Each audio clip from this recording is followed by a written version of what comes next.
The last time I saw you and the band play, it must have been nearly 2 years ago. I mean, that's a long time not to see a band. What have you been doing? Well, first of all, we had intended to come back here much sooner. And I was the one who opened my big mouth at Hammersmith and said, we'll be back in the fall. And That's I'm the right. one that has to deal with people and said, I thought you said you'd be back in the fall. What happened? Well, what happened was this album called Stay Hungry, which we, at our greatest expectation, thought would sell maybe 500,000 records in the States and maybe 300,000 the rest Actually of the world. did loads more Sold than that, 4 didn't it? million worldwide, and all of a sudden, every country wants you to play.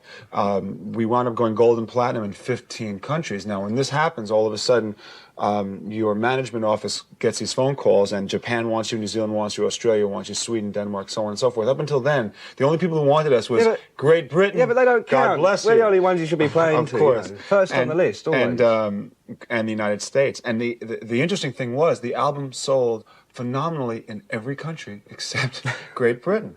Well, that will teach you not to play here. Yeah, well, you see, right. so we sat there and we said, well, we really want to come here, and yet every one of these countries, is screaming to come here. And since all these other countries were profitable, England has never been, and under ideal circumstances, it never is profitable to come here. The most you can do is break even. This is something that most musicians, I guess, in the business don't ever want to talk about because it's a drag. The fan sits at home and says, well, I don't care. They're not supposed to make any money. They're supposed to be doing it for the love of music, which is true on one side of it. On the other side of it is, as you get more popular, unfortunately, your business starts expanding at an ever-increasing rate, and you have to start paying all these people for doing God knows what, getting you tea in the afternoon or whatever.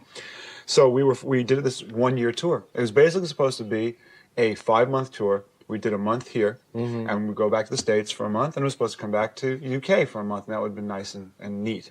But all of a sudden, we wound up touring month after month with Dio, with Rat, with Maiden, then over to New Zealand, and then to Australia and to Japan. The tour lasted 11 and a half months. And at the end of 11 and a half months, someone says, well, are you ready to go back to Great Britain? And we all went,